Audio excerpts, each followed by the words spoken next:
at my man like that? In the busy streets of Enugu town, there was a very big and beautiful salon called Glory Hands Beauty Empire. The salon had everything: bright mirrors, golden chairs, sweet-smelling hair creams, and a shining signboard that made people stop and look. Inside this salon, women came from different places to make their hair. They did makeup, plaiting, braiding, fixing of wigs, pedicure and manicure. The shop was always full of noise and laughter. But inside this beautiful salon, there was one lady who always made everybody uncomfortable. Her name was Madame Stella. Everyone believed Madame Stella was the real owner of the salon. She walked around like a queen. She would enter the salon with her expensive handbag, long nails, and loud heels that made book book book sound on the floor. She would shout, boast, and talk as if the salon belonged to her great-grandfather. "Girls," she would shout, clapping her hands, "go and buy meat pie for me and make sure it is hot. And you, clean that mirror very well. Customers must not see any dirty thing here. I want everything shining." The 4 girls working in the salon, Amaka, BC, Chioma, and Tina, would always run up and down to do her errands. They dared not say no. She treated them like housemaids. When customers came, Madame Stella would ignore greetings. If someone said, "Good afternoon, madam," she would raise her hand like a queen and hiss. Sometimes, she even told customers to wait outside if she was eating. She was very rude, and she never respected anyone. If she didn't like the way a customer was sitting, she would say, "Shift, you are blocking breeze," or "Abeg, don't stress me this afternoon." The funniest part was that she made it a must that every morning when she arrived, the makeup artist, Tina, must paint her face. "I want to look like a boss lady," she would say. But Tina, who secretly didn't like her attitude, would always give her a strange makeup. She would make her eyebrows too long, her lips too red, and her face too white. When Madame Stella wore her expensive wig and stood in front of the mirror, she would say proudly, "Yes, this is how a big madame should look." Meanwhile, the workers would look at one another and laugh quietly behind her back. Madame Stella also had a boyfriend named Kelvin. He was tall, handsome, and very proud too. Whenever he came to the salon, Madame Stella would stop everything she was doing. She would laugh loudly, bend her waist, and talk to him as if no one else existed. She liked to command him around, but Kelvin also commanded her anyhow. Sometimes they would argue and quarrel in front of everyone like children. One hot afternoon, something happened that shook the whole salon. Madame Stella was sitting on the sofa, fanning herself and eating meat pie with cold Fanta. Kelvin walked in wearing dark shades. All the girls greeted him. "Good afternoon, sir." He smiled at them, but his eyes stayed too long on Chioma, the youngest worker. Madame Stella noticed it. "Why are you looking at my man like that?" she shouted, standing up angrily. "Ah, madame, I was not looking at him, oh," she said, raising her hands. "You lie!" Madame Stella screamed, and pa! Gave her a heavy slap. Everyone in the salon froze. "Madame, it's not fair," Amaka shouted. "Shut up," Stella backed. "All of you should respect me in this place. I am the owner here." From that day, tension grew inside the salon. The workers began to whisper to each other when she was not around. "Are we sure she really owns this place?" Bisi asked one evening while sleeping. "I don't know, but the way she behaves is like she even built this shop herself." They all laughed quietly, but deep down, something didn't feel right. Madame Stella continued to rule the place with a proud heart. She would brag to customers and even threaten to sack any worker who challenged her. But one Saturday morning, as she was shouting at Amaka for not arranging wigs properly, a black Prado Jeep stopped in front of the salon. Everyone turned to look. The door opened slowly, and a woman in a neat white gown stepped out. She wore no heavy makeup, but she looked beautiful and confident. She walked toward the salon with quiet authority. The moment Stella saw her, she froze. Her wig almost shifted. The woman removed her sunglasses and smiled slowly, but the smile carried power. "Good morning," she said calmly, her eyes moving around the salon. All the workers stood still. Even Kelvin, who had just walked in, was confused. Stella swallowed hard, her heart beating fast like a drum. For the first time, she didn't know what to say. The salon, which used to be full of noise, suddenly became quiet like a classroom before the principal enters. Everyone could feel something strange was about to happen. The woman's eyes scanned the mirrors, the chairs, and the wigs like someone who came for a serious matter. Madame Stella stood like a statue. Her heart was beating fast. She tried to put on her usual big madame face, but her hands were shaking slightly. "Good morning," she said again, this time louder. "Good morning," all the girls chorused, shyly. Stella forced a smile. "Ah, Sister Ngozi, what a surprise. You didn't tell me you were coming." Ngozi didn't smile back. She folded her arms slowly and raised her chin. "I didn't have to tell you. I've been calling your number for 3 days and you didn't pick up." All eyes turned to Stella. Tina bit her lips to stop herself from laughing. Kelvin, who was standing at the corner, removed his sunglasses and watched the drama. My phone had problems," she lied, blinking fast. "Network was disturbing me. You know how MTN behaves." Ngozi shook her head slowly. "Stella, please don't play games with me. You think I traveled to Enugu for decoration. I came here to collect my money." The salon workers exchanged glances. Amaka whispered to BC, "So, Madame the old person?" BC covered her mouth to stop her laugh from escaping. Kelvin coughed lightly and asked, "Babe, which money is she talking about?" "Ha, Kelvin, don't mind her, Joe," she snapped quickly. "It's just small thing, nothing serious."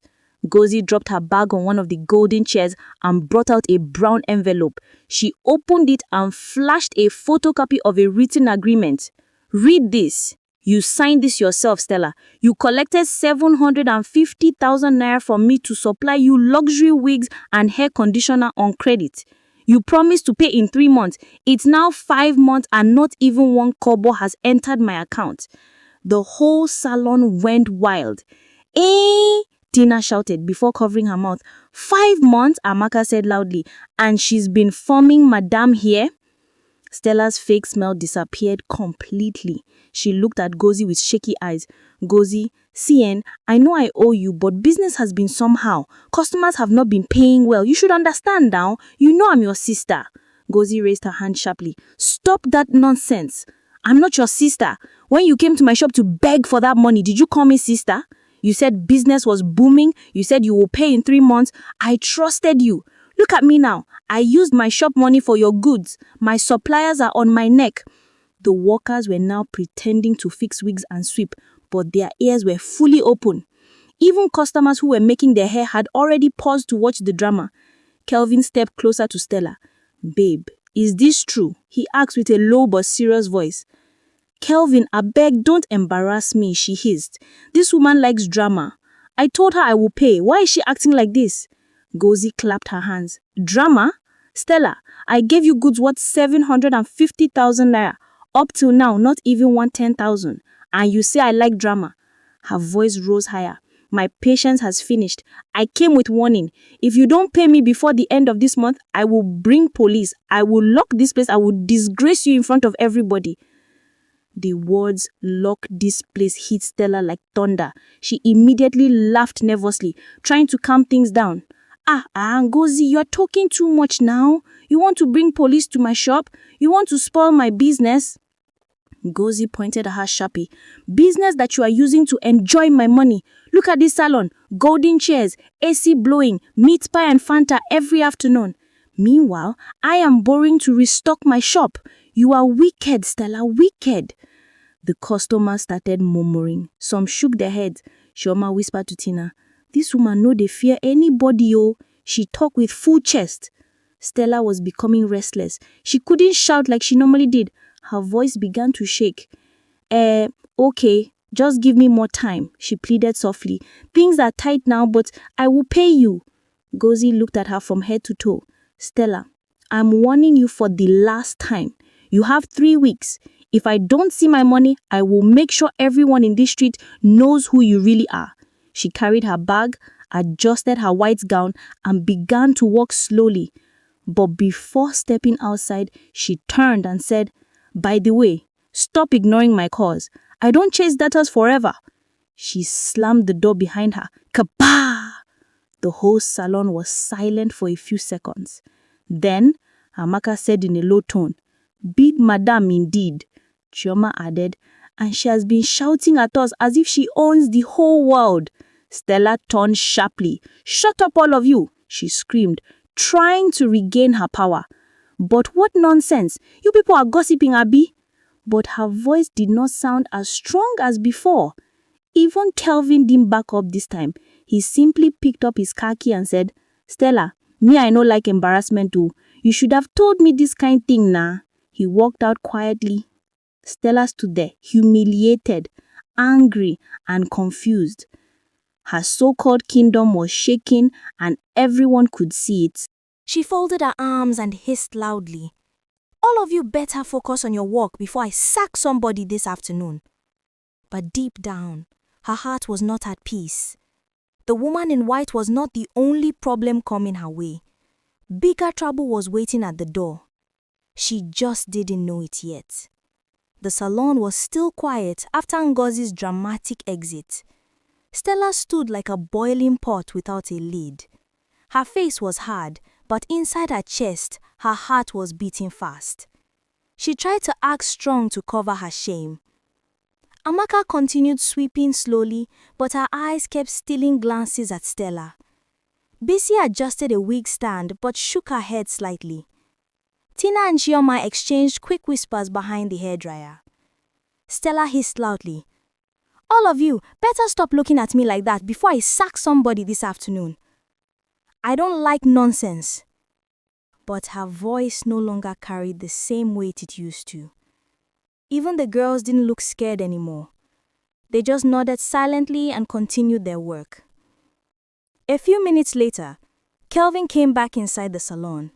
Not to comfort Stella, but to pick up something he forgot. He looked at her briefly, shook his head and said, "Stella, you for don't tell me about this money issue now. You just dey form big madam." She rolled her eyes. "Kelvin, I beg, don't add pepper to my wound. I'm already in a bad mood." He chuckled. "Now you sabi. Anyway, I dey go meet my guys for Polo Park Mall. I'll call you later." "Wait, Kelvin," she said, grabbing his arm. "You no go give me that 50K where I borrowed you and come. You promised to pay me this week. I need it urgently." Kelvin frowned. Stella, you too dey worry me. Didn't I tell you that my money is tied down? You don't even pity me sef. Do I pluck money from tree?" Stella was shocked. "But last week you told me you collected contract money." He laughed slyly. "I was just joking, Jare. You two dey believe everything." He pulled his arm away, adjusted his shirt, and walked out whistling. The workers looked at each other again. Chioma muttered, "Playboy." Tina added quietly, "All this time she was forming rich madam, not knowing she dey fund him lifestyle." Amaka giggled softly. God done they expose them small. Stella heard them and turned sharply. "What did you say?" They all quickly bent their heads, pretending to walk. But the truth had already started coming out like smoke from a burning pot. As Stella was pacing up and down angrily, the sound of a car stopping outside caught everyone's attention. A black Prado Jeep, the same one from earlier, parked again. This time, the door opened and the elegant woman in white stepped out. But she wasn't alone. Standing beside her was another woman wearing a black suit with a confident but calm look. She didn't have heavy makeup, but her presence carried quiet power. The workers turned their heads sharply. "Who is that?" Bisi whispered. "I don't know, but she looks important." Stella's heart skipped a beat. She recognized the face. It was Joyce, her elder sister, the one she thought was still abroad. Stella swallowed hard. No, it can't be," she whispered to herself. "Joyce?" Joyce walked inside gently, her slippers making soft sounds on the tiled floor. She looked around the salon slowly, observing everything without speaking. She greeted the girls warmly. "Good afternoon," she said with a smile. "Good afternoon, ma," they chorused immediately. Her gentle tone made them feel at ease, but Stella was not at ease. She forced a laugh. "Ah, Joyce, you are back. You didn't even call me." Joyce raised an eyebrow. "I called, but you didn't pick. I decided to surprise you." The workers glanced at each other. Tina mouthed, "So, they know each other." Joyce placed her handbag on the counter and turned to Stella.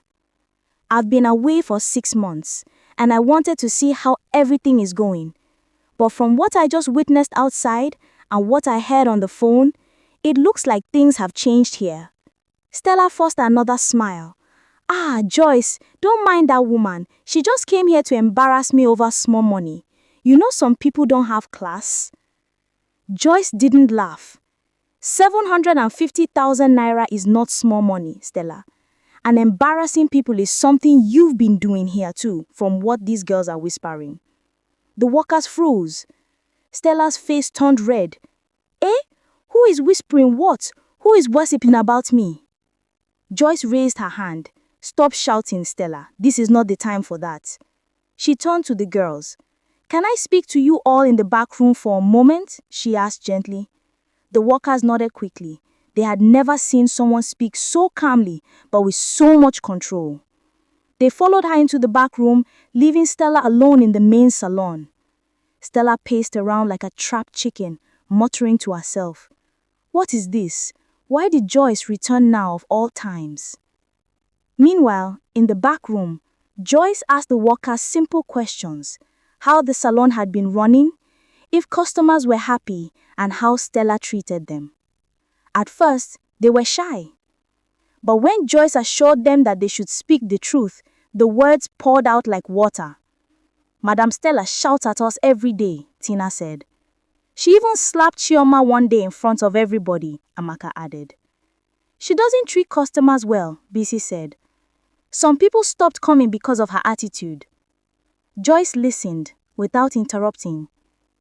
She nodded slowly, her face serious. "Thank you," she said. "I've heard enough."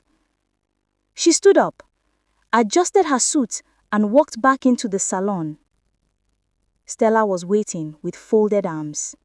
"So, Joyce," Stella said quickly, "I know what you want to say, but see, I have been managing this place alone.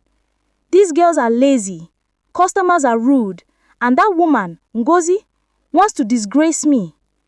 And as for Kelvin, he will sort himself. I'm not a bad person."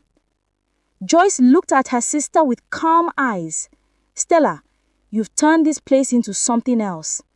This is not what I left behind." Just then, Kelvin came back again, but this time he wasn't alone.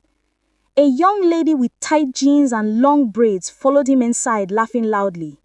He held her waist casually, as if he had no shame. The entire salon gasped. "Kelvin!" Stella shouted. "Who is this?" The girl snapped her fingers. "Excuse me, madame. I'm his girlfriend. Any problem?" "Girlfriend?" Stella screamed. "Kelvin, what is this?" Kelvin shrugged. "Ah, Stella, I beg, don't shout. I never told you I was marrying you. Why are you acting like you own me?" Everyone screamed. "Eh?" Stella rushed towards him. "After everything I did for you, the money I gave you." Kelvin laughed. "Which money?" "The one you borrowed?" "I beg oh, I no ask you to be spending on me." "I move on." He walked out with the girl, laughing, as if nothing happened. Stella's knees became weak. She sat on one of the golden chairs like someone who just received bad news. Joyce watched quietly.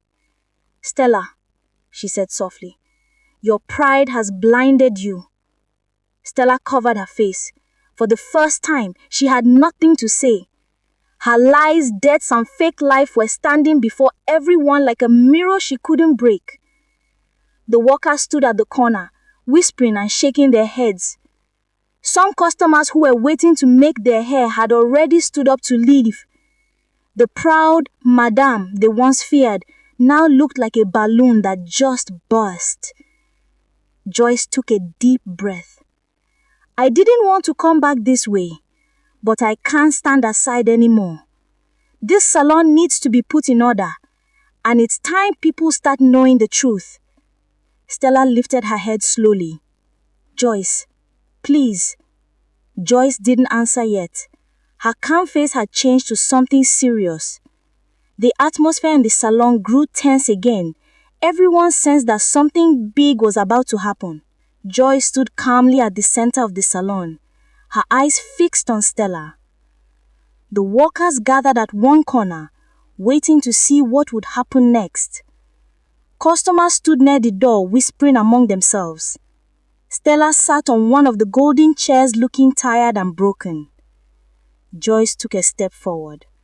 Her voice was calm but strong. Stella, do you know why I trusted you with this place? Stella blinked. Because I'm your sister. Joyce nodded slowly. Yes, because you're my sister. 6 months ago, when I was traveling for my training in London, I decided to hand this salon to you. I didn't tell the workers or the customers that I'm the real owner because I wanted to see if you could handle responsibility with humility. I believed you would care for this place like your own. The workers gasped. Ah, so Madam Joyce is the real owner, Chema whispered loudly. Yes, Joyce replied, looking at everyone. This salon, Glory Hands Beauty Empire, belongs to me. I worked day and night to build it. Stella only came in to manage it while I was away. Stella slowly stood up, shocked that the truth had finally come out. Her eyes were watery. Joyce, please, don't do this in front of everybody. Joyce shook her head. I didn't do this to you, Stella. You did it to yourself. You turned this place into your personal kingdom.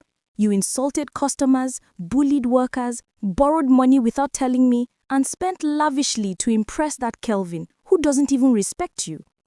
The workers nodded one after the other. It's true, Tina said. She made us suffer here. Some customers even stopped coming, BC added. She was always shouting and forming big madam, Amaka said boldly. Stella covered her face with her hands. Tears rolled down her cheeks. For the first time, the madame everyone feared was crying openly. The golden chair she was sitting on no longer looked powerful. Her pride had crumbled like dry bread soaked in water. Joyce continued. Do you know the pain I felt when I came back today and saw the mess? A woman came here to embarrass you because of debt. Your so-called boyfriend brought another girl to your workplace, and these hard-working girls have been suffering under your pride. Stella, this is not how a leader behaves. Joyce, I'm sorry, Stella whispered through tears. I didn't mean for things to go this way. I just wanted people to respect me. Joyce walked closer and placed a hand on her shoulder gently. Respect is not something you force with noise, Stella. It's something you earn with humility, honesty, and good character. The salon was silent. Even the workers' faces softened a bit. Joyce turned to the girls. From today, this place is under my direct control again. Things will change. Anyone who works hard will be rewarded. Customers will be treated with respect, and this salon will shine brighter than before. The girls clapped happily. Thank you, Ma, they chorused. Joyce looked at Stella again. As for you, I won't throw you away, but you will no longer act as madame here. You will walk like every other person, learn humility, and rebuild the trust you broke. If you agree to this, I will help you stand again. If you refuse, you can walk away.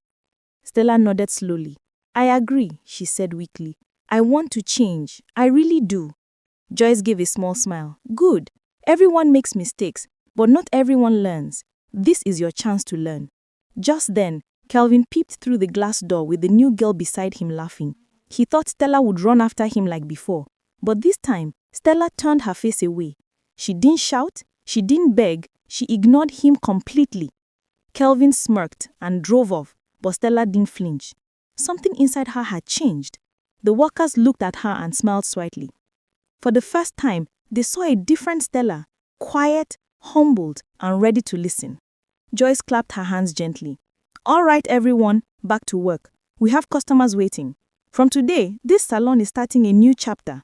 The girls cheered, "Yes, ma!" The mirrors sparkled, the dryers hummed, laughter slowly returned to the salon. Not fake laughter this time, but real joy. Stella wiped her tears, tied her scarf tighter, and picked up a broom. Everyone stared at her in surprise. She gave a weak smile. "If I'm starting again, I must start from somewhere." Joyce smiled proudly. That's the spirit. The salon that once felt like a place of pride and noise now felt warm and peaceful. The true Madame had returned, not with arrogance, but with wisdom. And Stella had finally learned that fake life can never stand forever. Moral lesson: pride may shine for a while, but humility builds a lasting throne. Never pretend to be what you're not, because truth always comes out in the end. Real respect is earned through good character, not loud boasting. The end.